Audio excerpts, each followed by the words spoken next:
Imaginez monter à bord d'une fusée, destination Mars.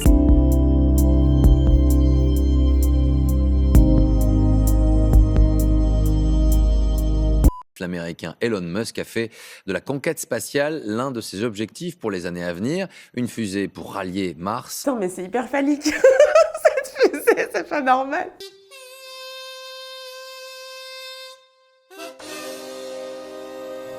« 30 minutes pour faire la moitié du monde, pas mal.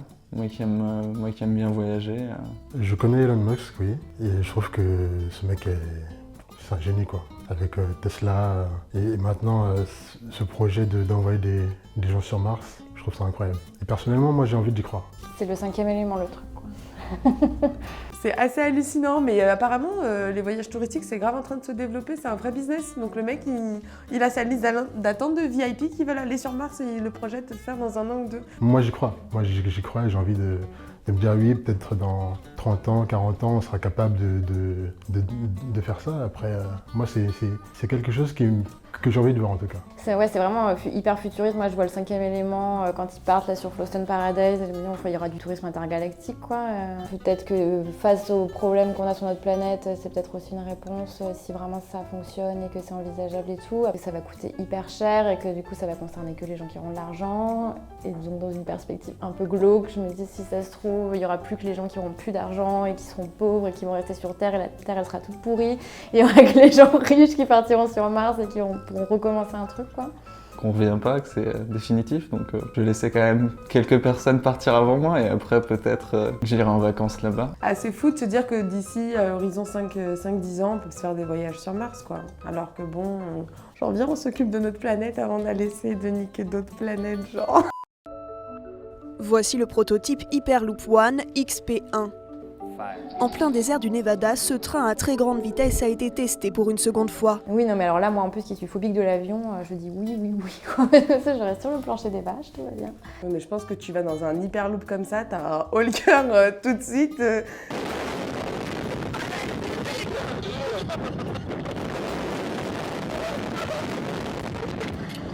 Ah non mais carrément là j'achète 1200 km. Par contre je sais pas si je peux résister à 1200 km. Là c'est pareil, si t'as envie d'aller à l'autre bout de la Terre en 5 minutes.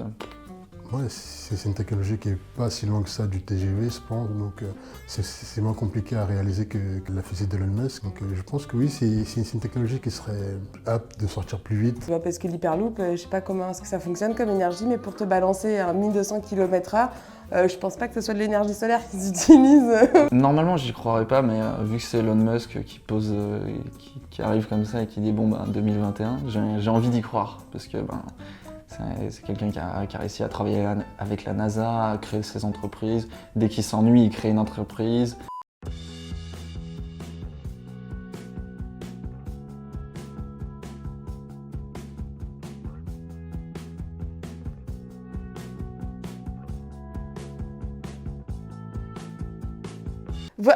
Ah bah voilà, avec sa voiture volante, Aéromobile se lance à l'assaut du ciel.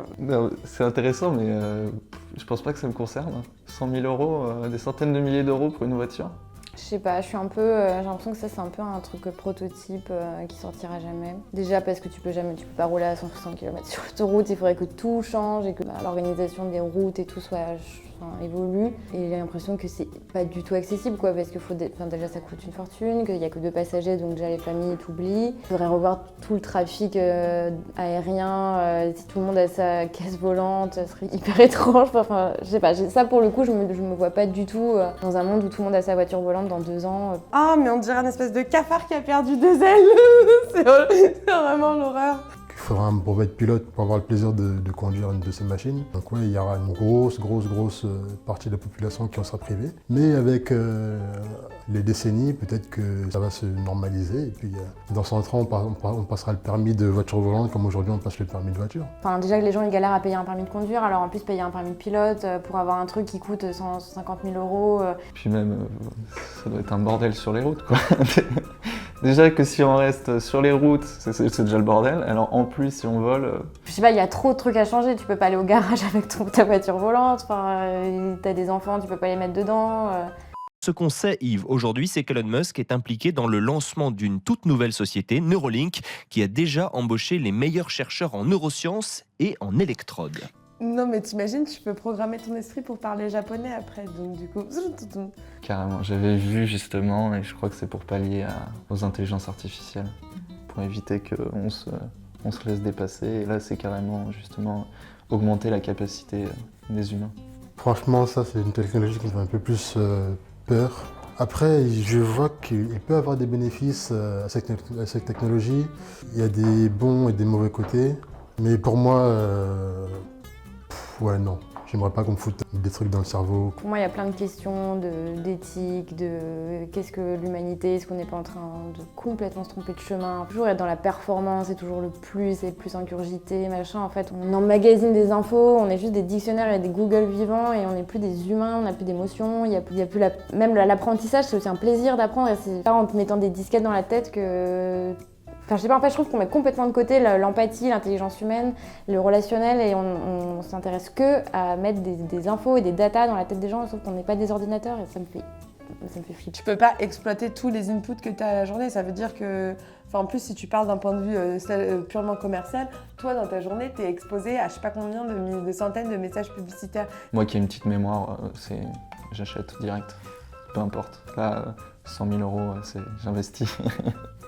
Ah non, mais pour les anniversaires, c'est top, quoi.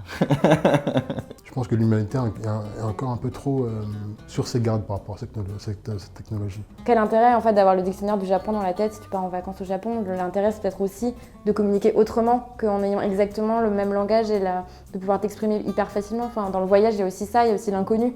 T'appartiens le plus profondément, c'est-à-dire toi et ton interprétation et ta réception des messages qui t'entourent, bah on veut te faire du bis là-dessus, enfin, genre même sur ce qui a plus intrinsèquement, ce qui te fait tes connexions, quoi.